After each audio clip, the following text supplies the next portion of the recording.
குழந்தைகளுக்கு அனுகூலமா, வெளிநாட்டு பயணமா, வீடு வாங்குவதா, இடம் வாங்குவதா, வீடு கட்டுவதா, வீட்டில் டும் டும் சத்தம், குவா குவா சத்தம் கேட்க வேண்டுமா,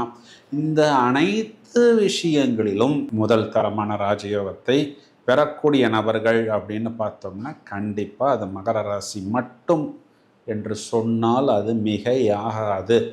அதாவது அடிபட்ட ஒரு மிதிப்பட்டு உதப்பட்ட ஸ்டேஜ்லேருந்து வெளியில் வர்றதுங்கிறது மட்டுமல்லாமல் மீண்டும் நாங்கள் உழைப்பின் சிகரம், வெற்றியின் சிகரம், மேன்மை பெறக்கூடிய அமைப்பு. ஏன்னா ராசியாதிபதிக்கு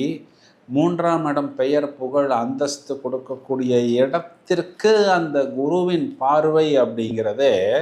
இவர்களை மேலும் மேலும் தூக்கி கொடுப்பதற்கு வெளிநாட்டு பயணங்கள், ஒரு பாக்கியம், ஆதாயம், லாபம் அப்படிங்கிறதெல்லாம் ரொம்ப நாளைக்கு அப்புறம் இவர்களுக்கு வரக்கூடிய அமைப்பு. இது காலகட்டங்கள் அந்த ஜூன் மாதம் வரக்கூடிய அந்த காலகட்டங்கள் எல்லாம் பார்த்தோம்னா இவங்களுக்கு யோகாதிபதிகள் புதன் சுக்கிரன் எல்லாம் ஆட்சி பலம்